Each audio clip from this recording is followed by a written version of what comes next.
Olá, meu nome é Alexandre Costa e hoje nós vamos comentar sobre a audiência pública da usina termoelétrica Norte Fluminense 2, que pretende ser instalada no município de Macaé. Então é preciso que a gente questione essas formas de energia. O Alexandre pergunta se há outros meios e formas de se pensar em energia limpa e renovável para a região, ou a termoelétrica é a única e indiscutível solução. Já que nós temos tecnologia hoje para termos energias limpas e energias renováveis. E curiosamente, aí eu deixo para a interpretação de vocês, por que os ambientalistas não fazem protestos contra a termoelétrica, já que ela polui muito mais. Então tá aí, quem sofre é o povo que mora aqui com energia de baixa qualidade, então é a geladeira que queima, é pico de energia que vai e volta, é blackout. E é isso aí. Os ambientalistas estão sempre nessa luta. O problema é que o dinheiro sempre fala mais alto. Nesse momento, às 19 horas do dia 7 de outubro de 2020, eu, Regis Fontana Pinto, analista ambiental e coordenador geral de licenciamento ambiental de empreendimentos pontuais terrestres e fluviais do IBAMA, no papel de presidente, declaro aberto essa audiência pública virtual relativa ao licenciamento ambiental da usina termoelétrica Norte Fluminense 2.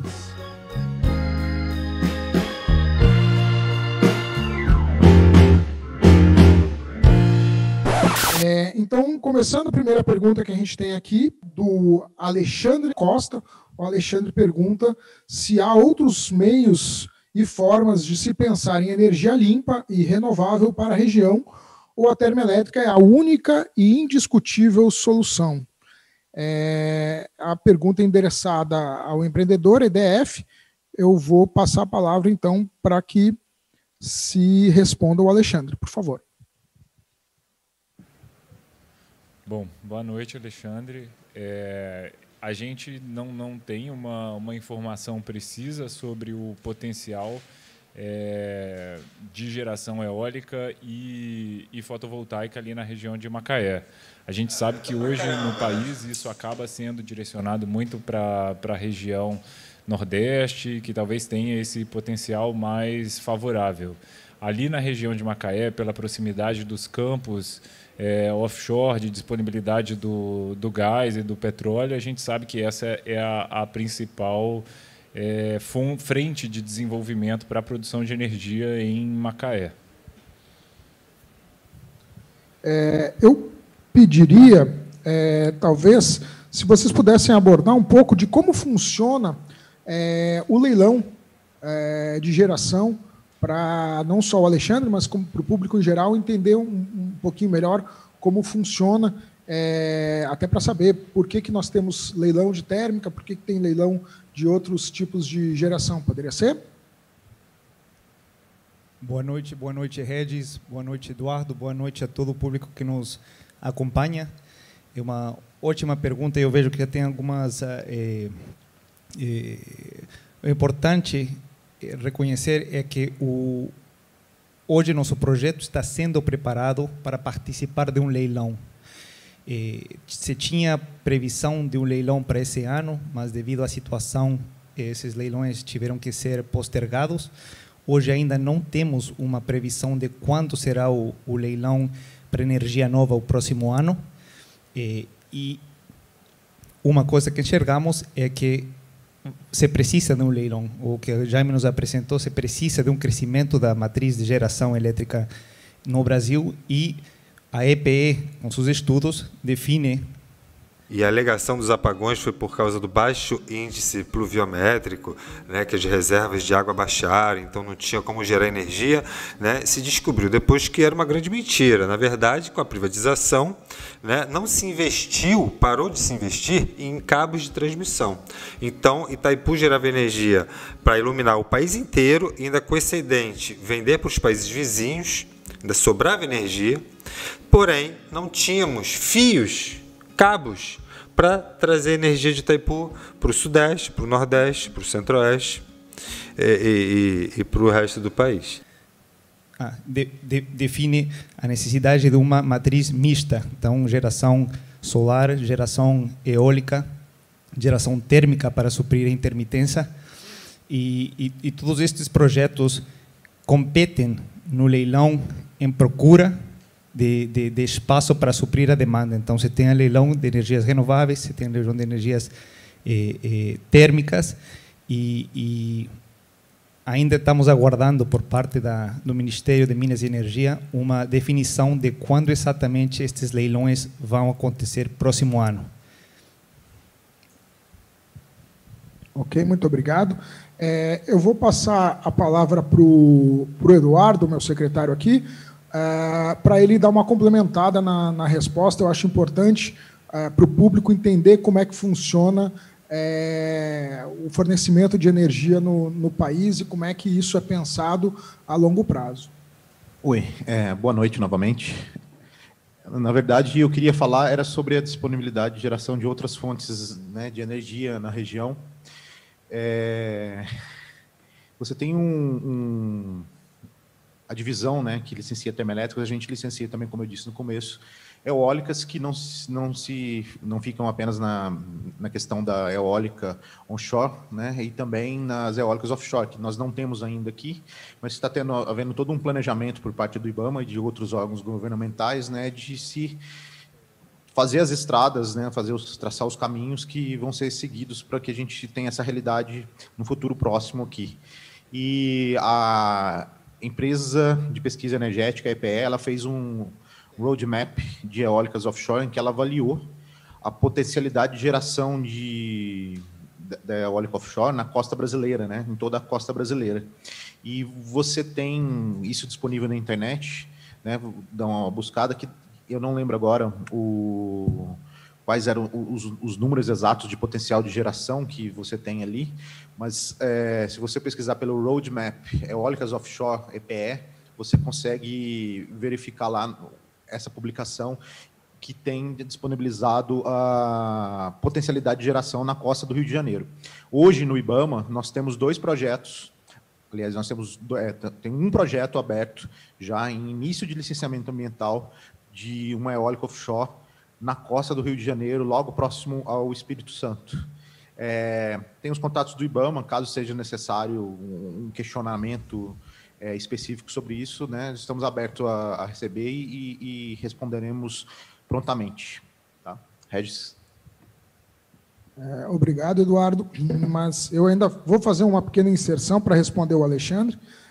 Só para deixar claro, Alexandre e público em geral, a EPE, que é uma empresa pública ligada ao Ministério de Minas e Energia, ele faz um estudo chamado Plano Decenal, aonde faz uma projeção para os próximos, para 10 anos na frente, prevendo aonde e quanto de energia o país vai demandar para continuar a gente tendo energia em nossas casas, nossas indústrias, enfim, energia elétrica de forma geral para o nosso uso.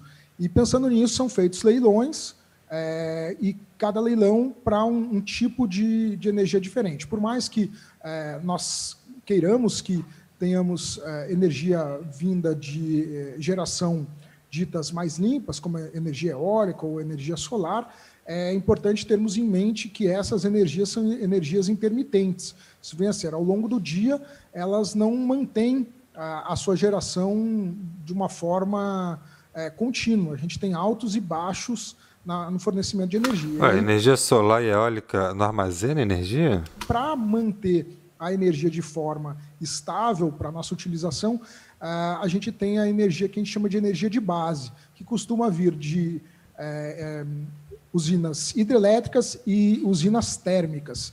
E aí, por isso, a necessidade de termos também as usinas térmicas em leilão para que a gente tenha essa energia de forma mais estável. É preciso questionar e participar. Na sequência aí da minha pergunta, tem o questionamento da Ingrid Stiger, uma grande ambientalista que está na luta há muito tempo, uma guerreira implacável. A Ingrid, realmente, na luta do meio ambiente, é um ícone aqui na região, né? E o Alexandre Bezerra, que também é uma referência aqui na região, né, de ambientalismo e de luta pelo meio ambiente. Agora temos um questionamento da senhora Ingrid Stiger. A construção de mais termoelétricas no município de Macaé vai transformar a nossa região em território altamente explosivo. Não há como ter garantia de mitigar tantos impactos negativos ao meio ambiente que entrarão em sinergia devastadora contra a vida. Consome muita água e muito ar, e derruba centenas de quilômetros de matas para passar linhões de transmissão. Tudo isso somado e vai se acumulando, vai impactar mais ainda a nossa saúde. Como vocês acham que esse projeto se justifica diante de tão evidente e brutal contrassenso? Eu gostaria de ouvir a opinião da EDF e, eventualmente, o IBAMA também complementará.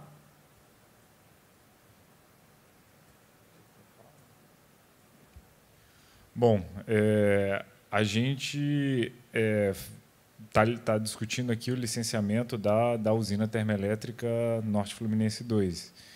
Por ela, a gente pode dizer que dentro do termo de referência que é emitido pelo INEA, pelo IBAMA, existe uma necessidade da gente fazer um estudo ambiental, estudo de análise de risco, onde todos os processos que podem oferecer algum tipo de risco para algum acidente, como eu acho que foi colocado na pergunta da Ingrid de explosões, eles são todos considerados e isso é tomado em consideração para análise de viabilidade do projeto, tanto pela consultoria, né, que a Ecologos aqui é responsável, quanto pelo IBAMA. Então, o estudo que hoje a gente apresenta e que está sendo discutido e avaliado aqui, ele teve essa análise contemplada e como a Ecologos fez a explanação durante a apresentação, a gente chegou a níveis aceitáveis de risco dentro dos padrões normativos aplicáveis. Obrigado, Fernando. O IBAMA complementa que cada um desses empreendimentos em separado são licenciados ambientalmente, seja pelo próprio IBAMA, seja pelos órgãos estaduais, e levando, sim, em consideração não só o uso da água, as bacias aéreas, como também a sinergia desses diversos empreendimentos. Reafirma aqui o compromisso do IBAMA em analisar esses estudos, pelo menos os estudos que estão sob sua responsabilidade, e fazer juízo justamente se esses impactos não são grandes demais para tornar o projeto, algum desses projetos, não especificamente esse que nós estamos discutindo, inviável ambientalmente. Certo? Temos agora a pergunta do Alexandre Bezerra de Souza. É importante que seja realizado também uma parceria mitigadora de atropelamentos da EDF com a Autopista Fluminense para a construção de passarelas de fauna silvestre na BR-101, no trecho florestado próximo a poucos quilômetros da EDF. Direciono a palavra para a EDF, por favor. Em relação a Norte Fluminense 1, a Norte Fluminense atual em operação, nós temos uma parceria muito grande com a Autopista Fluminense, no que diz respeito a essa parte do impacto não só em relação à fauna, mas também no impacto em relação à segurança das pessoas de operação. Por exemplo, muito fácil de visualizar, nós temos ali a nossa usina, vamos supor que alguém se acidente, sei lá, quebre um braço, corte um dedo, coisas que acontecem no trabalho, e você tem que deslocar a pessoa para Macaé. Se você não tem um trevo próximo, imagine a volta que você vai ter que dar com uma ambulância para chegar e para retornar a Macaé. Então, tudo isso é tratado junto com a autopista, nós temos um excelente relacionamento com eles. Em relação a essa questão da passagem da fauna, eu já vi que tem sido feito aí pela autopista, acredito que faça parte aí da compensação ambiental deles. É muito interessante o que está sendo feito na BR-101, aquelas pontes de passagem, né?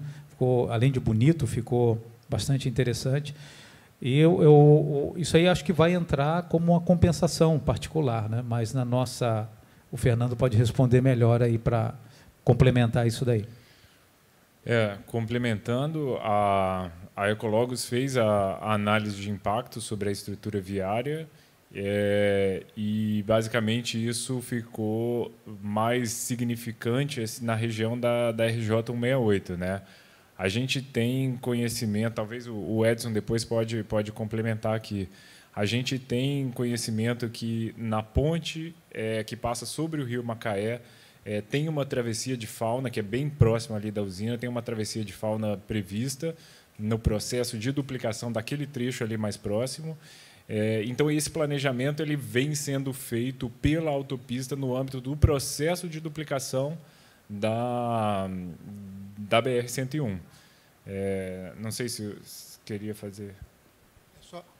Só complementando, na verdade, esse risco de atropelamento de fauna, ele, dentro do EIA, ele contempla mais o trecho da MC 089, que é a estrada da Fazenda Pau Ferro, e que vai ser melhorada por conta da implantação das obras. Essa estrada, que é uma estrada de fazenda, que ela passa perto de remanescente florestal, ali da Fazenda Santa Rita. E isso daí vai ser tratado dentro do plano ambiental de construção com aquelas medidas que são normalmente recomendadas em termos de velocidade, dentro da área, e da conscientização mesmo da parte dos trabalhadores e operadores para que se evite essa parte de atropelamento. Tá? Na RJ 168, basicamente, não vai existir maiores intervenções e não tem maiores remanescentes naquele local que sejam interferidos pela obra. Obrigado. E eu queria só frisar que todas as mitigações ou compensações ambientais que são exigidas pelo IBAMA, elas necessariamente têm que ter um nexo causal com as ações e atividades do empreendimento. Então, o IBAMA não pode exigir, por exemplo, a instalação de uma passarela para evitar atropelamento de fauna se o empreendimento não tiver previsto nos seus impactos um grande número de atropelamento de fauna. É sério mesmo? Tipo assim, você só pode pensar em fazer a passarela quando tiver um número suficiente de animais mortos, isso virar estatística. Isso não pode ser feito já como uma prevenção. O Alexandre, que acabou de fazer a última pergunta, ele encaminhou uma outra, comentando que melhorou o entendimento da primeira pergunta. Além dos procedimentos obrigatórios de monitoramento e mitigação dos impactos ambientais, que é mais ou menos isso que eu estava falando, quais os projetos ambientais para compensações ambientais para o município de Macaé? A pergunta é do Alexandre Bezerra. E, Alexandre, antes de eu passar novamente a palavra para a EDF, eu só vou frisar aquilo que eu já havia comentado em outro momento, de que nós temos várias compensações ambientais no processo de licenciamento. É importante deixá-las bem claras. Eu dispenso essas compensações, cara, sinceramente. Deixa a nossa natureza, vamos investir em cabos de transmissão. Nós temos as compensações para unidades de conservação, que estão ligadas à lei do SNUC, elas são bastante específicas. Nós temos compensações relacionadas a áreas que tiveram sua vegetação suprimida e vão ter que ser recuperadas. Nós temos compensações para impactos que não podem ser mitigados, e existem outras compensações que, eventualmente, a empresa pode estar providenciando por uma questão de responsabilidade social e que não fazem necessariamente parte do processo de licenciamento ambiental conduzido pelo IBAMA.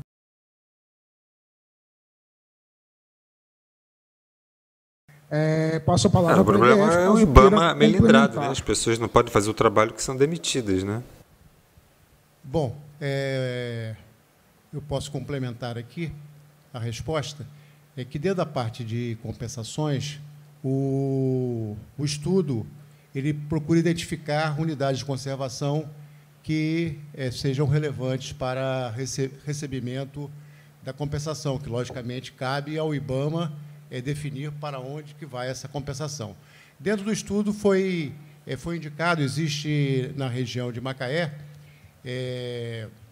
e com feições bastante importantes, até da área que está sendo trabalhado, o Parque Municipal do Atalaia, que já foi objeto, inclusive, de ações durante a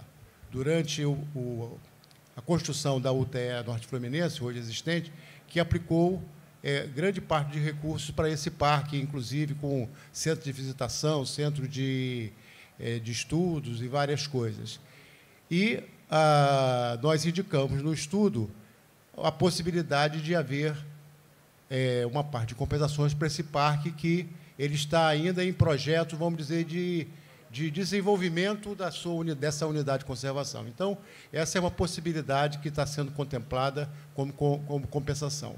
Outra que é considerada também dentro do estudo é que a parte de revegetação decorrente da compensação pela supressão vegetal, tá, ela possa vir ser utilizada para revegetar uma faixa que hoje liga o remanescente da Fazenda Santa Rita com o remanescente chamado Serra das Pedrinhas e do Malatesta. Tem uma parte que tem pouca vegetação. Então, essa poderia também ser uma área que, no caso da compensação pelo replantio, pudesse vir a ser utilizada nessa área, aumentando um corredor de fauna. Isso daí é o que está sendo previsto dentro dos estudos. Só complementando aqui o ponto que o Edson colocou, é importante deixar claro aqui para vocês que a EDF tem um compromisso, isso nas atividades do grupo no mundo, em não só diminuir os impactos sobre a biodiversidade, mas ter um impacto positivo sobre a biodiversidade. E, nesse contexto, dentro das ações voluntárias de compensação que o Regis comentou aqui, é importante que a gente compartilhe com vocês que, há mais de 10 anos, a EDF tem uma parceria de apoio às atividades da Reserva Biológica Poço das Antas, através do projeto da Associação Mico-Leão Dourado. Que seria de Poço das Antas sem vocês, né? Então, a gente tem atividades de desenvolvimento de sistemas agroflorestais, de apoio para a recuperação de vegetação de Mata Atlântica, por entender que essa é a vegetação nativa ali, de onde a gente opera, de onde a gente atua. Então, assim, é só um exemplo de como que essas ações poderiam acontecer no âmbito desse novo projeto em desenvolvimento, a partir do que a empresa acredita e entende como forma de trabalho na região. Não. Depois não tem volta. O ambiente destruído não tem volta. Novamente, a participação do seu Alexandre Bezerra, e agradeço a intensa participação. Como a termoelétrica depende do recurso hídrico, propomos subsídio através de estudo técnico e posterior recursos para ampliação do Parque Natural Municipal Atalaia, como forma de aumentar o armazenamento hídrico através do aumento das florestas a montante das termoelétricas. Um grande investimento em recuperação florestal deve ser alocado com esse objetivo, para aumentar os remanescentes florestais e colaborar com os corredores ecológicos para o fluxo genético da flora e fauna da região. Eu friso mais uma vez que as sugestões vão fazer parte da transcrição da audiência e consideradas nas análises do IBAMA. De qualquer forma, ele mesmo direciona a pergunta para o Fernando ou o Edson. Por favor.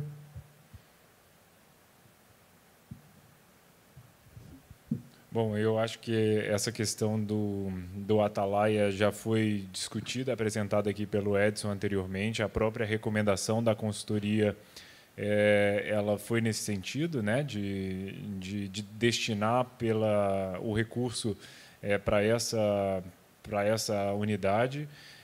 reconhecendo a importância dela e a similaridade com o ambiente aonde a usina se insere ou pretende se inserir, né?